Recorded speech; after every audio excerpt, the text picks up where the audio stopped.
Do you want to allocate unallocated space in Windows 11? Then you are at the right place, as here is how to do it. Let's get started.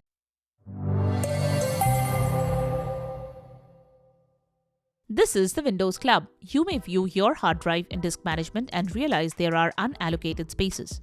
The space will be on the hard drive, but Windows cannot use it. It is like having a spare room in your house but locked off.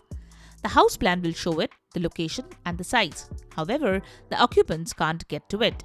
This video will show you how to use unallocated drive space in Windows. Let's get started.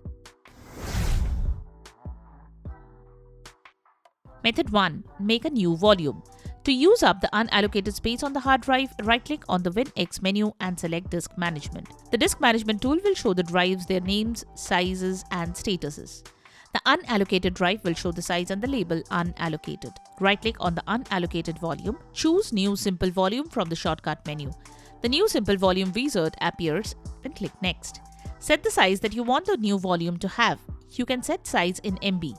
To convert gigabytes to megabytes, multiply the amount of gigabytes by 1024.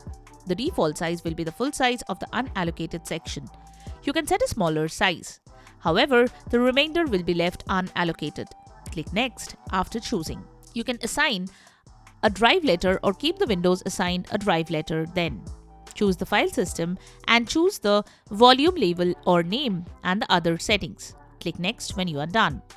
The Simple Drive wizard will display the information you choose. If you are satisfied with the options, click Finish to have the new volume created.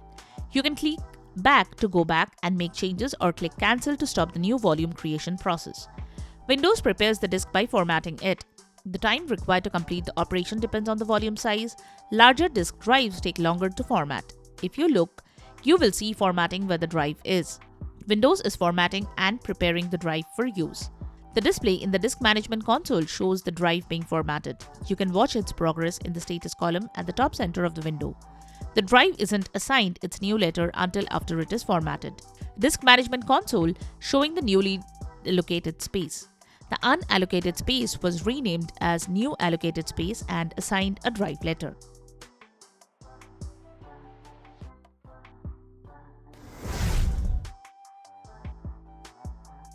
Method 2. Extend existing volume.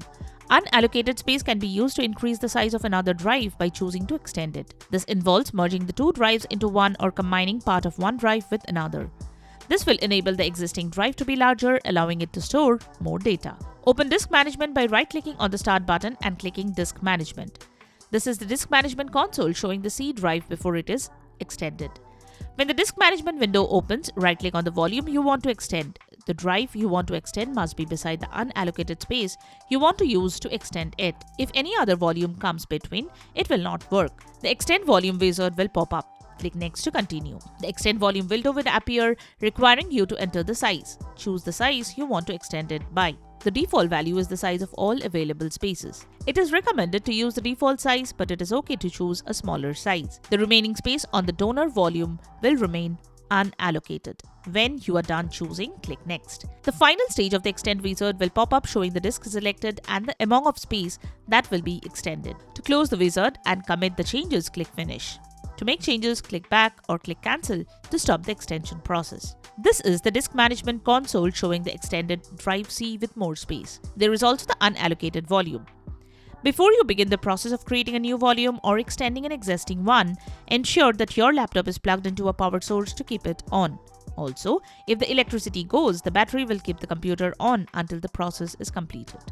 On a desktop computer, only some form of uninterruptible power supply can be used to keep the power on if the electricity goes. When the disk is being worked on, it can be damaged if the electricity goes before it is completed.